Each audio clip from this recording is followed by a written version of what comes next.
जब जावा याद आवे तुम्हारी सूरती मथुरा बाबा हर लाखों में करे बाबा तो हर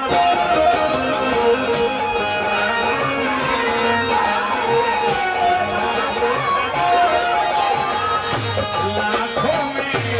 एक करे बाबा तो हर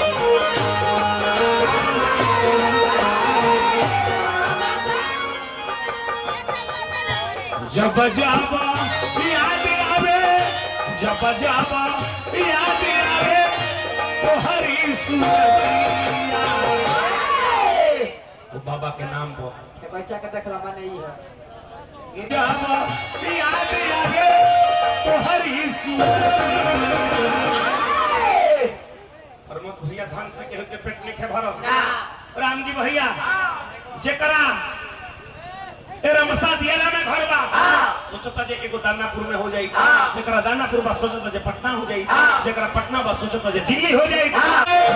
जब जावा याद आवे तो हरी सूरतिया महतो जी के परिवार से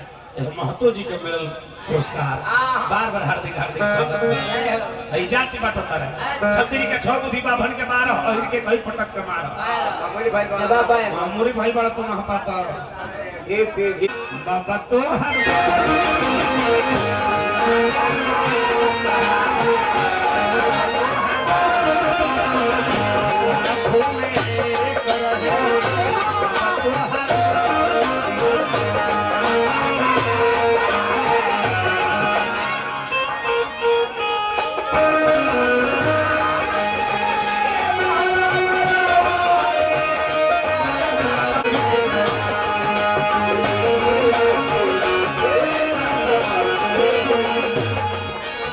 हमरा के मथुरा बाबा के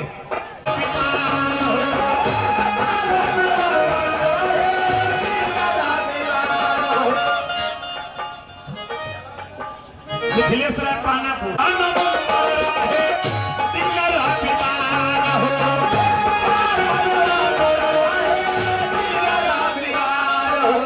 हमरा राजा बबुआ के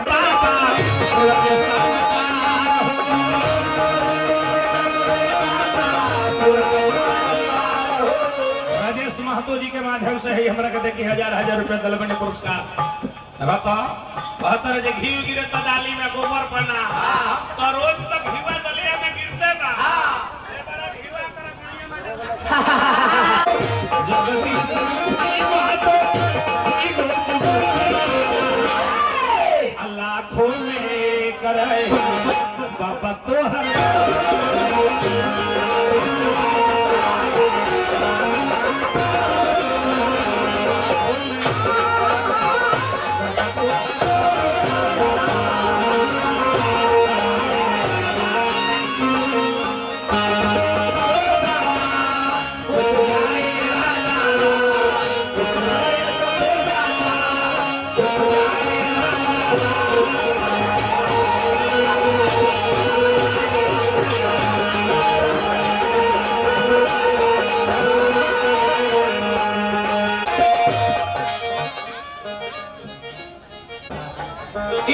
भैया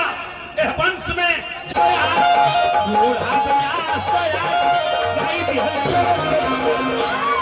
अरे लाखों में करे तो हर